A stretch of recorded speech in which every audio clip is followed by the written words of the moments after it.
Olá, tudo bem? Hoje aqui no Pontuando nós vamos falar de um assunto interessante que não parece ser o que está acontecendo no mundo afora, mas está acontecendo, só que nós vamos eleger um determinado país numa reportagem muito interessante. A reportagem tem o seguinte título, está no meu portal vaiali.com, ele chama... essa matéria chama A Coreia do Sul pode estar caminhando para a extinção porque as sul-coreanas não estão tendo filhos. Essa última parte é uma pergunta.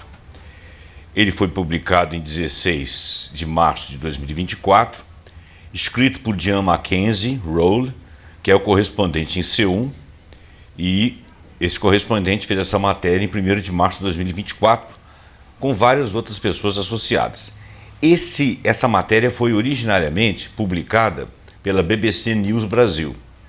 Então todos os créditos para a matéria, BBC News Brasil, todos os créditos aqui para esse autor, Jean Mackenzie Roll, que é um correspondente em Seul, Seul é a capital da Coreia, mas no final eu faço mais algumas menções que se encontrarem no caminho. Então vamos lá para não ficar um vídeo muito grande. É o seguinte, numa tarde de terça-feira chuvosa, Yejin prepara o almoço para as amigas em seu apartamento onde mora, nos arredores de Seul, feliz, mas solteira, Enquanto comem, uma delas mostra em seu telefone um meme popular com um dinossauro que diz: tenha cuidado. E também, não se deixe extinguir como nós. Olha bem, todo mundo sabe que houve a extinção dos dinossauros, acho que há 65 milhões de anos atrás. E foi por um motivo, uma catástrofe geológica, ou um meteoro, tem várias teorias, E todas riem. É engraçado, mas é sombrio, porque nós sabemos que podemos estar causando a nossa própria extinção, diz Yejin, de 30 anos, produtora de televisão. A Coreia do Sul tem uma taxa de natalidade que é uma das mais baixas do mundo e que continua caindo, batendo o próprio recorde surpreendentemente baixo, batendo o recorde, ou seja, sempre abaixando ano após ano. E os números divulgados na última quarta-feira de fevereiro, 28/2, lembro que essa matéria da BBC foi feita pelo Jean, no dia 1º de março, Nós estamos aqui hoje no dia 16 e estamos reportando ao evento de 28/2 de 2024, que mostram que essa taxa caiu mais ainda, de 8%. Em 2023 ela caiu mais 8% e ficou 0,72. Olha, 0,72 é menos de um filho por casal. Esse é o número de filhos que se espera que uma mulher tenha durante a vida para que uma população se mantenha estável. Ela deveria estar minimamente em 2,1. Ela está muito abaixo de 1, ela está 0,72. Se a tendência continuar, estima-se que a população da Coreia cairá pela metade até o ano 2100. Olha bem, nós não estamos aqui nos ocupando do parâmetro do número.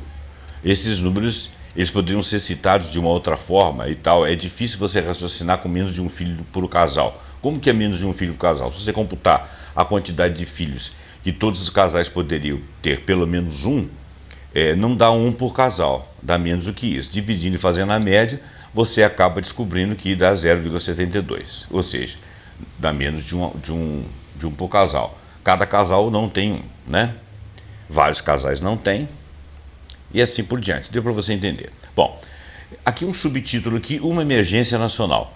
Globalmente, os países desenvolvidos assistem a uma queda de suas taxas de natalidade, mas nenhum deles de forma tão extremada quanto a da Coreia do Sul. Isso é uma verdade, por isso que eu disse no início que nós estamos falando de uma coisa que não parece uma tendência, mas que os estudos estão mostrando que é uma tendência. Eu vou dar um exemplo para vocês. Quando fizeram o censo e concluíram o censo esse ano, relativo ao ano de 2022, que não foi feito, fizeram ano passado, a população brasileira, além de ter uma quantidade de velhos maior, velhos não reproduzem, E além disso, essa população que o pessoal pensava que tinha ultrapassado 220 e poucos milhões, ela na realidade estava em 203 milhões. Quer dizer, nós estamos com 20 milhões a menos. Claro que as contagens anteriores datavam de uma época muito distante, e em relação ao último censo, né, era uma distância muito grande. E por causa disso, a gente perdeu a expectativa, mas a ideia é de que nós teríamos crescido 10 milhões, depois mais 10 milhões, e chegaríamos minimamente a 220 e poucos milhões, o que não foi verdade. Então aqui também houve uma tendência, ou está havendo uma tendência de decréscimo, porque a população está envelhecendo e as pessoas estão casando mais, e as mulheres casadas estão tendo menos filhos, e algumas não estão tendo filhos. Então é por aí.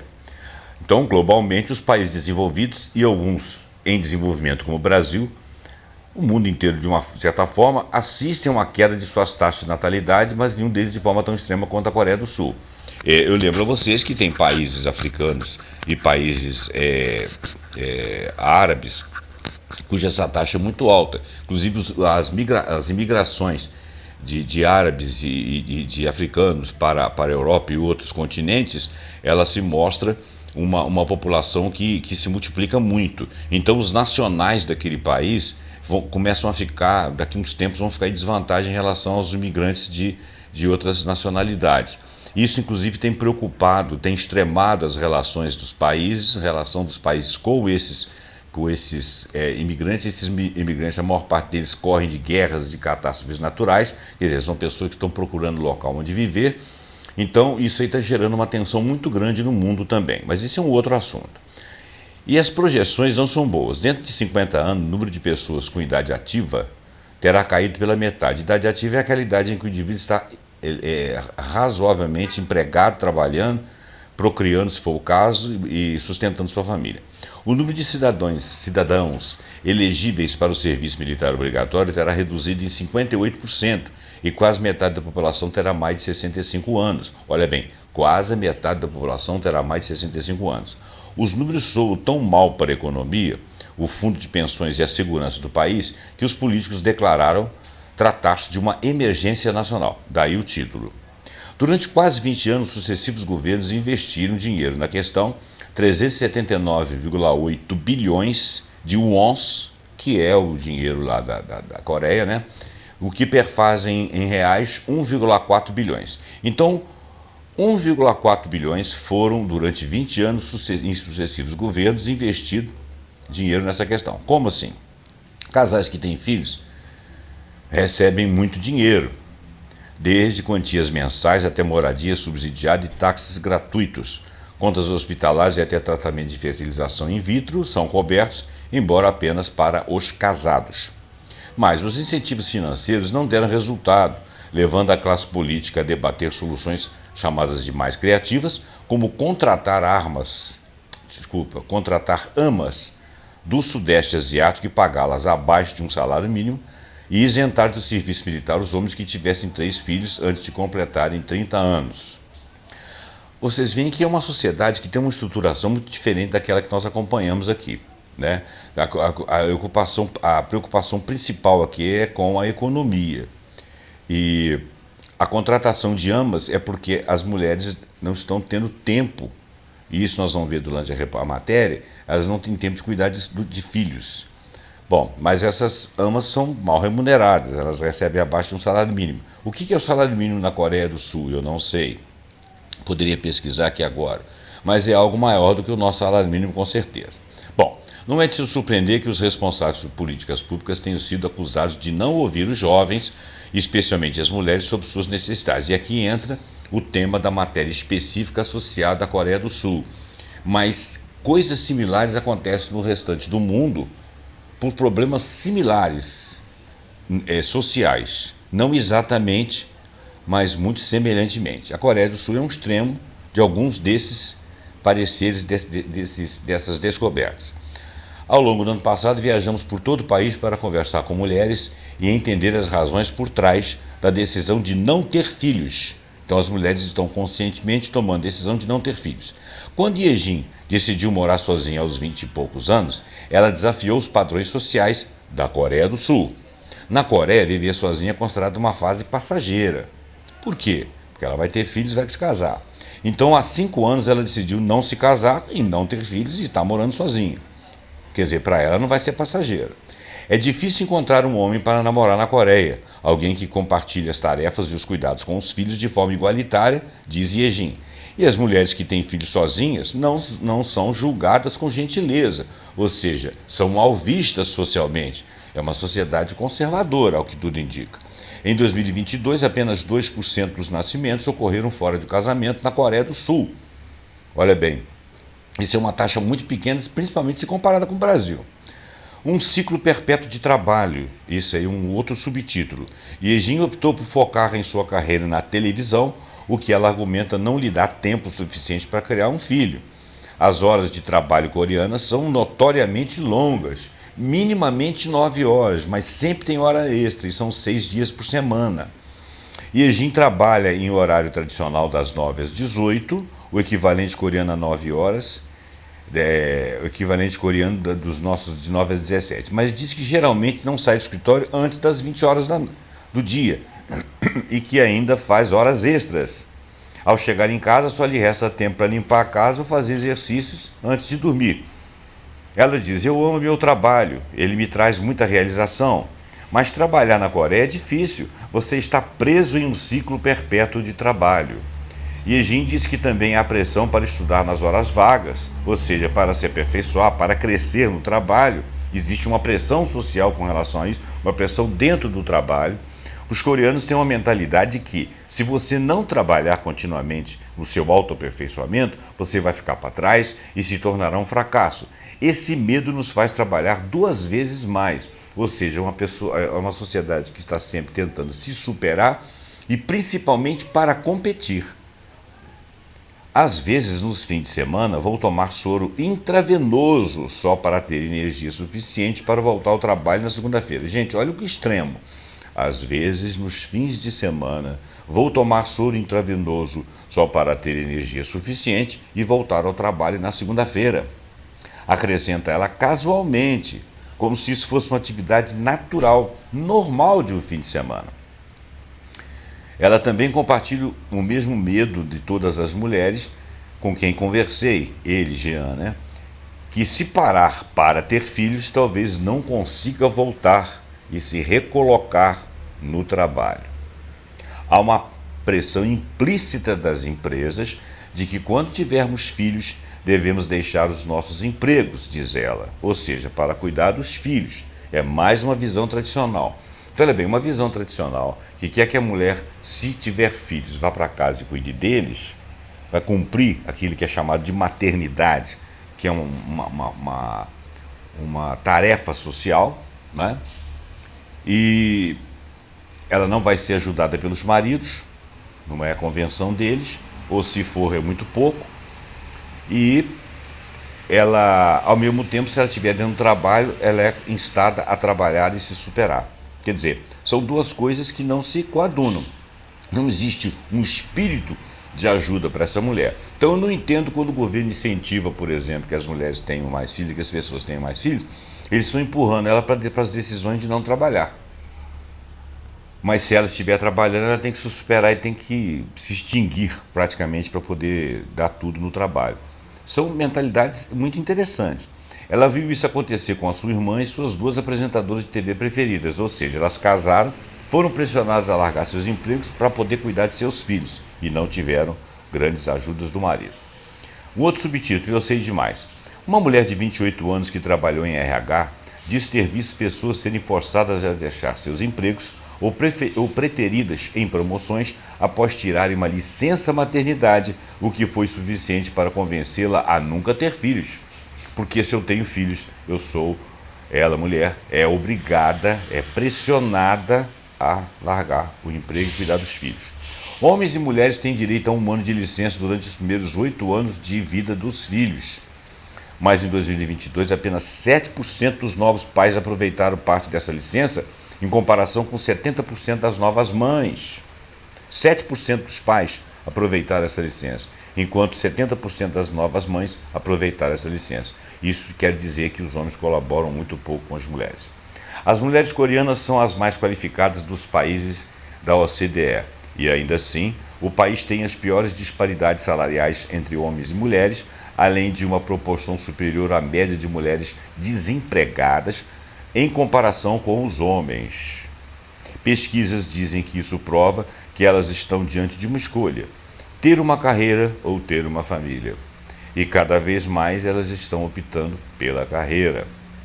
Conheci Stella Shin em um clube de atividades após a escola, onde ela ensina inglês para crianças de 5 anos. Veja as crianças, diz ela, são tão fofas. Mas, aos 39 anos, Stella não tem filhos. Não foi uma decisão ativa, diz ela. Ela queria ter filhos, mas ela teria que largar o trabalho.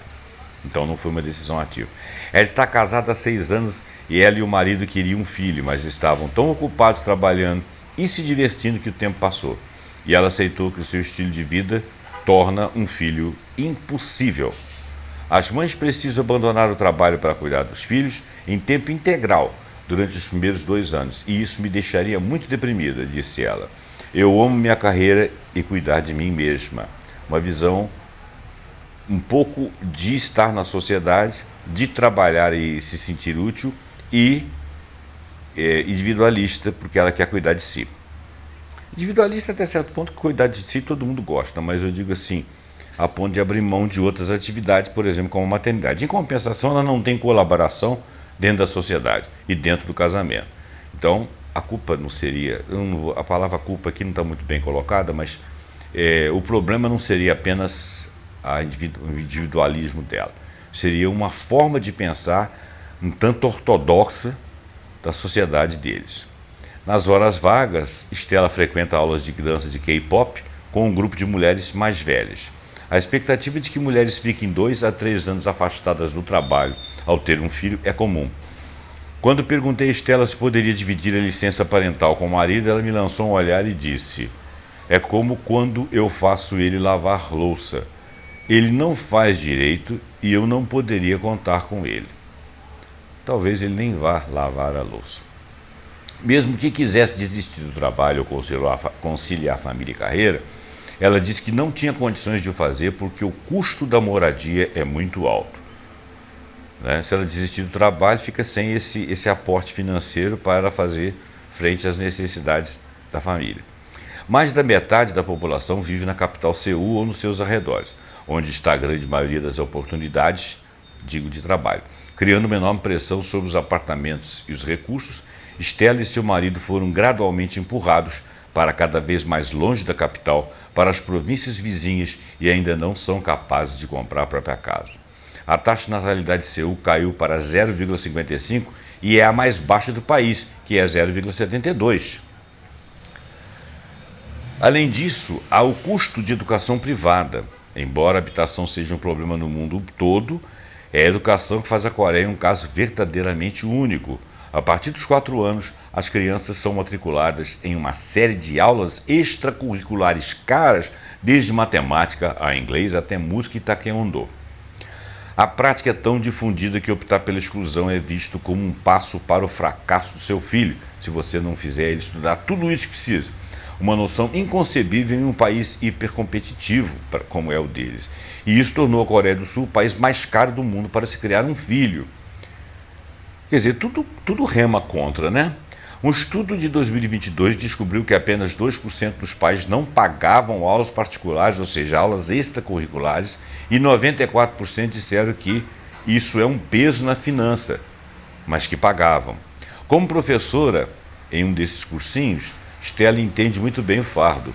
Ela vê os pais gastarem R$ 4.500 por um filho por mês, muitos deles sem condições de fazer esse aporte. Mas sem essas aulas, as crianças vão ficando para trás, disse ela. Quando estou perto das crianças, quero ter mas sei demais sobre o assunto. Então, o título Sei Demais é o seguinte: eu sei o custo que eu vou ter, eu sei as horas que eu vou perder, eu sei o quanto que eu vou me dedicar, eu sei o ganho que eu não tenho, a questão da moradia, a proximidade do centro, a quantidade de aulas que essas crianças têm que ter. Se eu tiver mais de um, complica mais ainda. Meu marido teria que ganhar muito bem e eu ficar me dedicando exclusivamente às crianças. Ela disse que sabe demais, e é tudo isso. Para alguns, esse sistema de ensino privado excessivo impacta para além do custo. Por quê? Minji, é uma outra moça, queria compartilhar sua experiência, mas não publicamente. Ela não está pronta para que seus pais saibam que não terá filhos. Eles ficaram muito chocados e decepcionados, disse ela, na cidade costeira de Busan, onde mora com o marido. Minji confidenciou que sua infância e seus 20 anos foram infelizes. Eu passei a vida toda estudando, disse ela. Primeiro para entrar em uma boa universidade, depois para os exames para o funcionalismo público e depois para conseguir o primeiro emprego aos 28 anos. Ela lembra da infância passada em salas de aula até tarde da noite, estudando matemática, algo que ela detestava e era ruim, enquanto sonhava em ser artista. Diz ela que tive que competir incessantemente, não para realizar meus sonhos, apenas para viver uma vida medíocre, disse ela. Foi muito desgastante.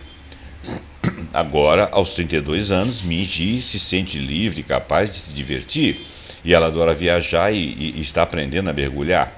Mas o que mais pesa em sua decisão é que ela não quer fazer com que uma criança passe por aquilo que ela passou.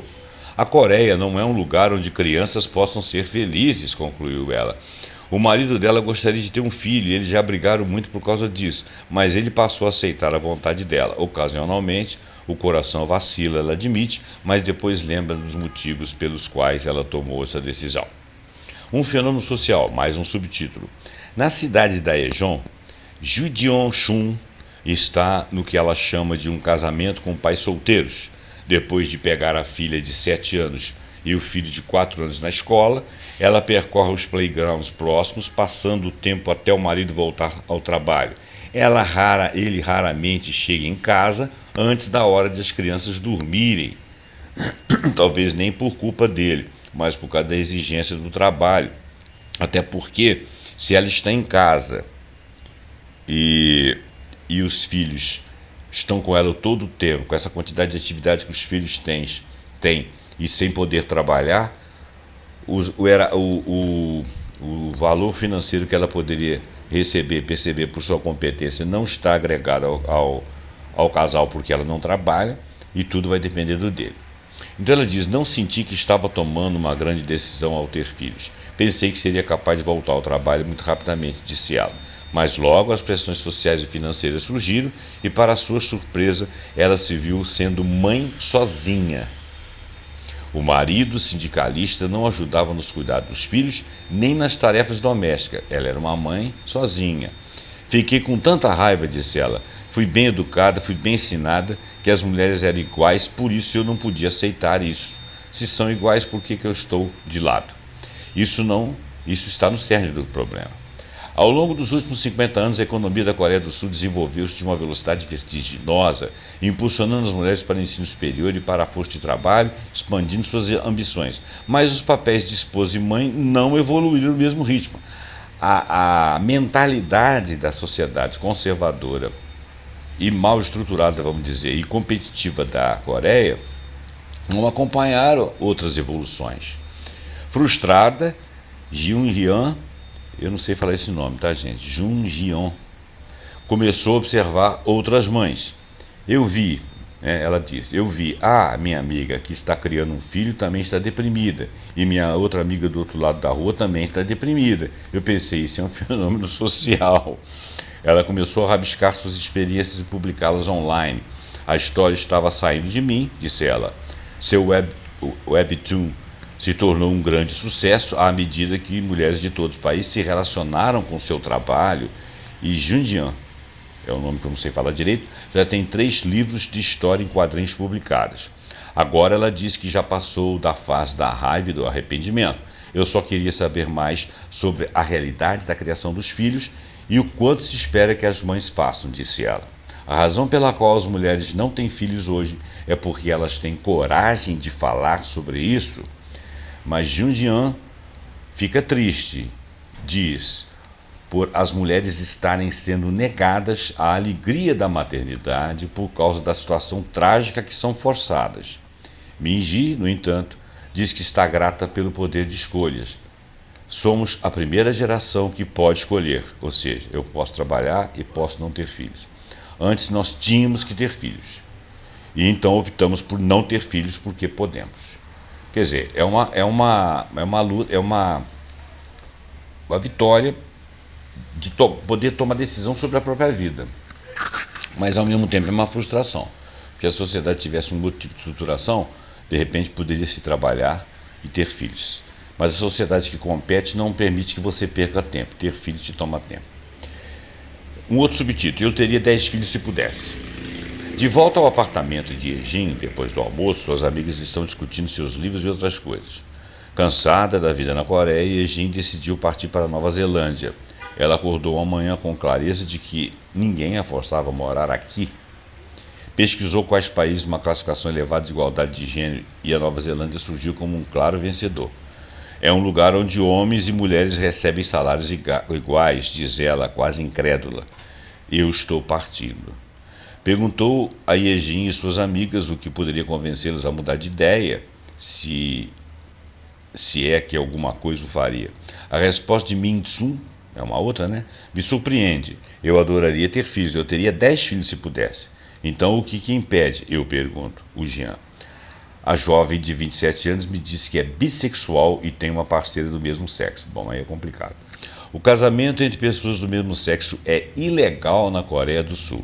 E as mulheres solteiras geralmente não têm permissão para usar doadores de esperma para engravidar. Não existe essa inseminação aí. Espero que um dia isso mude e eu possa me casar e ter filhos com a pessoa que eu amo, diz ela, no caso, uma outra mulher. As amigas apontam a ironia, dada a situação demográfica precária da Coreia, de que algumas mulheres que querem ser mães não possam ser mães. Mas parece que os políticos estão lentamente aceitando a profundidade e a complexidade da crise. Este mês, o presidente da Coreia do Sul, Yoon Suk-yeol, reconheceu que as tentativas de resolver o problema não funcionaram e que a Coreia do Sul era excessivamente e desnecessariamente competitiva. E disse que seu governo passaria a tratar a baixa taxa de natalidade como um problema estrutural, embora ainda não se saiba como isso será traduzido em políticas públicas. No início desse mês, conversei com Yejin na Nova Zelândia, onde ela está morando há 3 meses. Ela comentou sobre a nova vida e amigos, e sobre seu trabalho na cozinha de um pub. Meu equilíbrio entre a vida profissional e pessoal está muito melhor, disse ela, que agora pode marcar de encontrar com amigos durante a semana. Sinto-me muito mais respeitada no trabalho e as pessoas me julgam muito menos, acrescentou ela. Não me dá vontade de voltar para casa ou voltar para a Coreia. Muito bem, então, essa reportagem eu já falei que é da BBC, News. Houve uma reportagem adicional aqui de Lee Yun-choi e Rosu Lee, que devem ter ajudado aí o Jean. Bom, gente, então, eu não preciso fazer muitos comentários, porque deu para perceber que a Coreia está apenas mostrando que as sociedades mundo afora, as mais populosas, as mais antigas, no mundo de uma maneira geral, são conservadoras. A mulher ainda não está inserida num ritmo de satisfação de vida própria, podendo exercer sua maternidade. Os sacrifícios mundo afora são muito grandes, as opções de não ter filho mundo afora são muito grandes. O mundo ainda é muito competitivo.